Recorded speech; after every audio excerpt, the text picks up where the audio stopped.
তা আমাদের যারা কমের ভাইয়েরা এরা হলো বিএনপির সাথে গিয়েছেন জামাত ঠেকানোর জন্য। তো এখন বিএনপির সাথে ওনাদের ভালো ব্যবস্থা হচ্ছে না, কারণ বিএনপি থেকে ওইভাবে কোনো কিছুই পায়নি।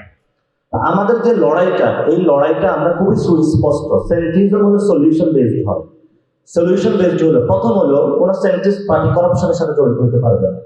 তো আমাদের এনসিপি কে প্রথমে যুব শক্তিকে, যেহেতু আপনারা আগামী বিপ্লবের নেতৃত্ব দিবেন, করাপশন থেকে মুক্ত থাকতে হবে এক নম্বর। এবং যেহেতু আমরা 47 মুসলিম আইডেন্টিটি নিয়ে হলো এখানে হলো স্বাধীন হয়েছিলাম, যে বাংলাদেশে একটা কনস্টিটিউট বডি হবে, যেহেতু মুসলিম স্বাধীন সার্বভৌম বলে রাষ্ট্রগুলো হচ্ছে। কিন্তু আমরা 71ও একটা জানা দিয়েছিলাম, আমাদের মুসলিম পরিচয়ের বাইরে আমাদের আরেকটা পরিচয় আছে, সেটা হলো বাঙালি। এবং জিয়াউর রহমান এসে একটা জিনিস করেছিলেন, উনি বলেছিলেন আমাদের অর্থনৈতিক মুক্তির জায়গাটা আমাদের নিশ্চিত করতে হবে। তো অর্থনৈতিক জায়গা আমরা নিশ্চিত ওইভাবে করতে পারি না। পরে বেগম খালেদা জিয়া যখন এসেছিলেন, উনি গণতান্ত্রিক যে যাত্রাটা অর্থাৎ ডেমোক্রেসিক টার্মগুলো নিয়ে আসার চেষ্টা করেছিলেন, রাজপথে লড়াই করেছিলেন, এবং সেখানে ইসলামপন্থী যে দলগুলোকে ওগুলোকে অনেক সুযোগ সুবিধা দিয়েছিলেন, কাছে রাখার চেষ্টা করেছিলেন।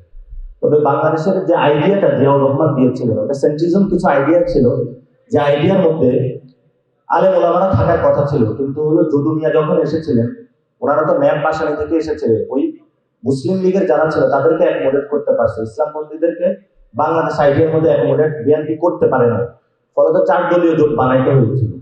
আবার এই বামপন্থীদেরকেও ভালো মতো নিতে পারে না। বামপন্থীদের কোনো ব্যক্তি পেয়েছে, কিন্তু দল হিসেবে তাদেরকে পায় নাই। আবার যারা হিন্দু আছে তাদেরকেও বিএনপি ওইভাবে অ্যাকোমোডেট করতে পারে নাই, নারীদেরকেও পারে নাই। ফলত বাংলাদেশের যে আইডিয়া, এটা বাস্তবায়ন হয় নাই, এবং না হওয়ার কারণে বিএনপি হলো বারবারে হলো যখনই ক্ষমতায় আসে তখনই তাদের উপরে কেউ হলো ভর করে। এবার হলো বিএনপির উপরে পচা কিছু লাল পতাকার গোষ্ঠী হলো ভর করেছে, এবং এদের পরিচয় দেয় এরা মিডিয়াতে গিয়ে, নাম হলো একটা সিনিয়র সাংবাদিক, এস দিয়ে তো বলতে পারে না, দন্তস্ব দিয়ে না, ছ দিয়ে সিনিয়র সাংবাদিক। তারপরে হলো এদের পরিচয় হলো বিশিষ্ট বুদ্ধিজীবী, বিশিষ্ট পরজীবী, বিশিষ্ট লাল পতাকার অধিকারী, অনেক মিলায়া জেলায়া এদেরগুলো একত্রিত করার চেষ্টা করছে বিএনপি। তা আমাদের যারা কমের ভাইয়েরা এরা হলো বিএনপির সাথে গিয়েছেন জামাত ঠেকানোর জন্য। তো এখন বিএনপির সাথে ওনাদের ভালো ব্যবস্থা হচ্ছে না, কারণ বিএনপি থেকে ওইভাবে কোনো কিছুই পায়নি। তা আমাদের যে লড়াইটা, এই লড়াইটা আমরা খুবই সুস্পষ্ট। সেন্ট্রিজম হলো সলিউশন বেসড হয়। সলিউশন বেসড হলো প্রথম হলো কোন সেন্ট্রিস্ট পার্টি করাপশনের সাথে জড়িত হতে পারবে না। তো আমাদের এনসিপি কে প্রথমে যুব শক্তিকে, যেহেতু আপনারা আগামী বিপ্লবের নেতৃত্ব দিবেন, করাপশন থেকে মুক্ত থাকতে হবে এক নম্বর। 2 নম্বর হলো জনগণের যে আসল সমস্যা সেন্ট্রিস্ট পার্টি, ওইটা নিয়ে হলো অ্যাডভোকেসি করে না। আমাদের সবচেয়ে বড় প্রবলেম হলো হেলথ প্রবলেম, জনগণের হেলথ সমস্যা, এডুকেশন প্রবলেম, আর হলো ইকোনমিক প্রবলেম। আর যেই সেন্ট্রিস্ট পার্টি হয়, ওটা ব্যাকবোন থাকে হলো মিডল ক্লাস ফ্যামিলি, কারণ middle class family socially uplift হতে চায়। আপলিফট যখন হতে চায় তারা, সেই জায়গা থেকে তারা চায় বাংলাদেশে নতুন করে তাদের জীবনযাত্রার মান উন্নয়নের জন্য। তাহলে ইকোনমিক সিস্টেমটা আমাদের এখন এই জায়গাটা পরিবর্তন করতে হবে। আমাদের যদি কেউ জিজ্ঞেস করে, বলবেন যে ভাই আমি ডানও বুঝি না বামও বুঝি না, সবগুলো পচা জিনিস, আমি মানুষের যে সমস্যা সেগুলো সমাধান করতে রাজনীতি করতেছি, আপনার যে হেলথ সমস্যা, আপনার যে এডুকেশন প্রবলেম, সেটার জন্য কাজ করতেছি। তাহলে যুবশক্তির কাজটা কি? এই সরকার প্রতিশ্রুতি দিয়েছিল 1 কোটি লোকের কর্মসংস্থান করবে। 1 কোটির মধ্যে অলরেডি মনে হয় 1 কোটি লোকের কর্মসংস্থান তারা করে ফেলছে, তবে 1 কোটি বাংলাদেশের জনগণের করে নাই। সবগুলাই হলো বাংলাদেশের ছাত্রদল যুবদল যারা গাড়ির পিছনে দৌড়িয়েছে, তাদেরকে হলো কর্মসংস্থান হয়েছে বাংলাদেশে। তো বাংলাদেশের কর্মসংস্থানের যে স্ট্যান্ডার্ড ক্যাটাগরি, সেই ক্যাটাগরিটা হলো আপনি যদি গাড়ির পিছনে দৌড়ান, পড়াশোনা করা লাগবে না, তাহলে কর্মসংস্থান। অর্থাৎ বিএনপির যে কর্মসংস্থান, সেই কর্মসংস্থানটা হলো বিএনপির দলীয় নেতা কর্মীদের জন্য। ফলত আমাদের যারা গণ-অভ্যুত্থান আন্দোলনে এসেছিল, তারা কেন এসেছিল? একটা চাকরির জন্য। একটা মানুষ একটা চাকরি চায়, একটা মানুষ জীবনের মান উন্নয়ন চায়, সেই জায়গাটা আমরা নিশ্চিত করতে পারি না। ফলত আমাদের পুরো সোশ্যাল সেক্টরটা ইনস্টেবল জায়গায় রয়েছে, স্টেবিলিটি নাই। স্টেবিলিটি না থাকলে আমাদের এখানে দেখেছেন যে আপনারা হলো লাস্ট গত 2 বছরে কেউ হলো ডানপন্থার দিকে ঝুঁকে যায়, কেউ এক্সট্রিমিজম হয়ে যায়, কিন্তু রাইট যে পলিটিক্স বাংলাদেশে সেদিকে কেউ যাচ্ছে না, এবং হিন্দুরাও এখানে এক্সট্রিমিজম হয়ে যায়। আবার এগুলো অনেকে হিন্দুদের মন্দিরে হামলা চালিয়েছে, দেখেন সুন্নিদের উপরও হামলা হচ্ছে। বাংলাদেশে স্টেবল না সিকিউরিটির ক্ষেত্রে। যেই কথাটা গুরুত্বপূর্ণ এই জায়গাটায়, আর হলো ফরেন পলিসি। ফরেন পলিসির ক্ষেত্রে আমরা বলি আমরা সেন্ট্রিস্ট। আমাদের বলা হয়েছে কোনো আমাদের শত্রু নাই, সবাই বন্ধু। তো পাগলের কোনো আসলে শত্রু থাকে না, পাগলের সব বন্ধু থাকে। এই জন্য আমরা বলবো আমাদের স্ট্র্যাটেজি কয়েকটা চিন্তা করতে হবে নতুন ভাবে, যে আমাদের সাউথ এশিয়া রিজিয়নে আমরা দেখেন 3 দিক দিয়ে ভারত দিয়ে ঘেরাও আছে, এবং ভারত যেটা করতেছে তাদের সংবিধান সংস্কার করতে চেষ্টা করেছে, এবং সেই ক্ষেত্রে বিজেপির ক্ষেত্রে শিক্ষা সংস্কার আন্দোলনে তারা নেমে এসেছে। আমরাও আপনাদের যুবশক্তিকে বলবো আপনারা যেন স্পেসিফিক একটা আন্দোলন ধরেন, এটা কর্মসংস্থান আন্দোলন, যে তরুণদের কর্মসংস্থানের ব্যবস্থা করতে হবে, কি হয় এটা সরকার দিতে হবে, এটার জন্য আপনারা রাজপথে নামেন। তাহলে যিনি কর্মসংস্থানের ব্যবস্থা করে, ইউথ এবং স্পোর্টস মিনিস্টার রয়েছে, সে আমাদেরকে কি দিয়েছে, সে যদি ব্যর্থ হয় তার পদত্যাগ করার, আর সে যদি ভালো হয় তাকে হেল্প করেন, এর বাইরে তো কোনো কিছু নাই। যারা নারী আছে তারা নারী সেক্টরের অনুযায়ী কাজ করেন, আপনারা এক একটা ধরে কাজ করেন, যদি এটা করতে পারেন আশা করি যে যারা ইংলিশ স্টুডেন্ট আছে তারা কিন্তু এই ধর্মান্ধ যিনি আছে তাকে নিয়ে কাজ করতেছে, এবং সেখানে শিক্ষা ব্যবস্থা চেঞ্জ করার জন্য কাজ করতেছে, ওরা স্পেসিফিক দপ্তর ধরে কাজ করতেছে। আরেকদিকে হলো আমাদের বঙ্গোপসাগর, বঙ্গোপসাগরে ওই সময় মুক্তিযুদ্ধের সময় হলো আমেরিকা উপস্থিত হয়েছিল, এবং এখনো আমেরিকা আছে, ভবিষ্যতেও তারা এখানে বড় একটা ইনফ্লুয়েন্সিয়াল ক্ষমতা রাখতে চেষ্টা করতেছে। কিন্তু একটা জিনিস মনে রাখবেন, আমাদের পানি ছাড়া কোনো মুক্তি নেই, সাগরে আমাদের শেষ বাঁচার উপায়, হয়তো সাগরে যে আমরা হলো বাঁচবো অথবা মরবো, ওই যে তীরহারা এই রেওর সাগে পাড়ি দিব, আমাদের ওই পাড়ি দেওয়া আছে না, এই জন্য হলো এগুলো অনুধাবন করে এই যে ফররুখকে কিন্তু বাংলাদেশ থেকে ইসলামপন্থীরা হারিয়ে দিয়েছে। ফররুখ আমাদের একটা চেতনার জীবনী জায়গা, ফররুখ কিন্তু এই জায়গাটা ধরেছেন এবং উনি কথা বলেছে, এবং এখানে যারাই বাংলাদেশের কবি আছেন তারা এই বিষয়গুলো কথা বলেছে, সেই বিষয়গুলো আওয়াজ দিয়েছে। আমি আজকে আপনাদের একটু বেশি সময় নিয়ে গেলাম।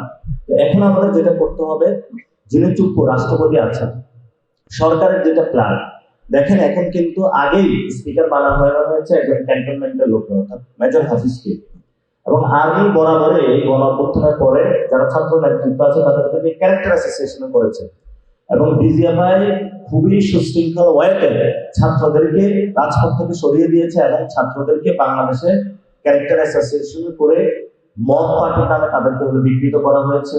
ছাত্ররা কেন হলো রাজপথে থাকবে, এটা ডিজিএফআই খুব সুচারুরূপে করেছে, এবং তাদের একটা প্ল্যান ছিল যে যেই সরকারি ক্ষমতা আসুক ও এমনি সুলাইমান আলাইহিসসালামের মতন বসে থাকবে, কিন্তু ওর শরীরে কোনো প্রাণবায়ু থাকবে না, এবং ব্যাকবন থেকে হলো তারা ক্ষমতা চালাবে। এই জন্য হলো তারা বিএনপি সরকারের সাথে নেগোসিয়েশন করে, তারেক রহমান খুবই উইক পার্সন, খুবই দুর্বল পার্সন, এই দুর্বল মরাকে গিয়ে ধরছে, তো ঠিক আছে তোমাকে আমি ক্ষমতা নিয়ে আসি, কিন্তু আমাকে তুমি সব দিতে হবে। এবং যিনি নৌবাহিনী প্রধান করেছেন, আপনারা হয়তো এগুলো লক্ষ্য রাখেন না, is not the good person. এবং আমরা যদি আমাদের নৌ সেক্টরকে ঠিক না করতে পারি, তাহলে বাংলাদেশের সাগর আমরা কিভাবে রক্ষা করব? আপনি দেখবেন ডিফেন্সের ক্ষেত্রে এগুলো নিয়ে কথা বললে আর্মিরা খুব জ্বলে দিলে মানে উঠে, খুবই ভয়াবহ অবস্থা, দুর্নীতির এত মহা উৎসব চলে সেখানে, এবং রাজনীতিতে এত বেশি ইন্টারফেয়ার করে তারা। আমরা তাদেরকে স্পষ্ট বলে দিতে, আপনারা যদি রাজনৈতিক ফিল্ডে আসেন তাহলে আমরা রাজনীতি ছেড়ে চলে যাই, আপনারা বাংলাদেশে, তাহলে আমরা বাংলাদেশের সীমান্ত রক্ষার জন্য কাজ করি, আমরা বাংলাদেশের ডিফেন্স পলিসি নিয়ে কাজ করি, আপনারা সবাই এত রাজনীতি নিয়ে ইন্টারেস্ট করে রাজনীতিতে চলে আসেন, এবং রাজনীতিতে ওনারা মনে করেন অনেক টাকা আছে যদি রাজনীতিতে আসে। আমরা বলবো যে এখন হলো মেজর হাফিজকে স্পিকার করা হয়েছে, ফলত স্বভাবতই স্পিকার যদি চলে যায় তাহলে একটা শূন্যতা সৃষ্টি হয়, শূন্যতা সৃষ্টি হলে অটোমেটিকলি সেখানে হলো দায়িত্বটা স্পিকারের কাছে চলে যায়। দেখবেন এই সময় অনেকগুলো ডিগ্রি জারি হবে, এবং অটোমেটিকটা দায়িত্বটা চলে গিয়েছিল স্পিকারের কাছে। স্পিকার হলো ক্যান্টনমেন্টের লোক, ক্যান্টনমেন্ট বিশ্বাস করে এই army is always army, nothing else. ওরা হলো সিভিলিয়ানদেরকে অনেক ঘৃণা করে, যেটা বাংলাদেশে আমার কথা ছিল না। এই জিনিসটা হলো সিপাহী জনতার গণ অভ্যুত্থান, যেটা সেই সময় ভাঙা হয়েছিল। পরবর্তীতে দেখেছিলাম আমরা কাজ করতে গিয়ে, যখন আমরা গণ অভ্যুত্থানের করতে গিয়েছি, আর্মিদের থেকে আমরা ভালো, আমরা সৈনিক থেকে মেজর পোস্ট পর্যন্ত ওয়েলকামিং পেয়েছি, কিন্তু যারা হলো দুর্নীতির মহা উৎসব, খুব ভালো পলিটিশিয়ান হয়েছে আর্মির মধ্যে, তাদের থেকে আমরা ওয়েলকামিংটা পাইনি। এবং আমরা যে বাংলাদেশে পরিবর্তন করতে চেয়েছি, সারা সেই পরিবর্তনের জায়গাটা ওরা বেস্ট দিয়েছে। যেমন আপনাদের একটা স্পেসিফিক নলেজ দেয়, আমরা যখন সেই গণভবনে বসেছিলাম সরকার গঠনের জন্য, তো ওয়াকার সাহেব একটা কথা বলেছিলেন, আমার এখনো স্পষ্ট স্মরণ আছে। ওয়াকার সাহেব বলতেছিলেন যে আমি একটু সোশ্যাল ভ্যালুজে বিশ্বাস করি, আমি কোনো দুর্নীতির পক্ষে না, এবং আমি কোনো চাঁদাবাজি এগুলোর পক্ষে না। তো ওই ব্যক্তিটাই যখন তারেক রহমানের চাঁদাবাজিকে সায় দিয়েছে, ওই ব্যক্তিটাই যখন তারেক রহমানের মতন একজন দুর্নীতিবাজকে হলো ক্ষমতায় বসিয়েছে, তখন ওনার সততা নিয়ে প্রশ্ন আছে। এই জন্য আমি ওনাকে বলি, যখন দাঁড়িয়ে রেখে আর্মি প্রধান এসেছে, আমি বলি যে শেষ বয়সে মানুষের হলো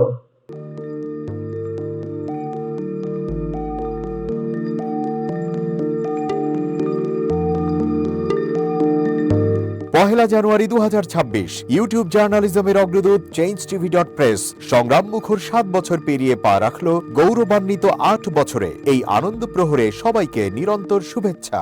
আমি নিজেকে ধন্যবাদ মনে করি, আমি সৌভাগ্যবান চেঞ্জ টিভির পক্ষ থেকে আমার সাক্ষাৎকার নেওয়ার জন্য তারা আসছেন এবং চেঞ্জ টিভি দীর্ঘ 8 বছর ধরে এই কাজগুলি করছে। আমি তারা অনেক ভালো কাজ করেছেন, দেশের মানুষের সুখ দুঃখের কথা প্রত্যক্ষ তুলে ধরছেন।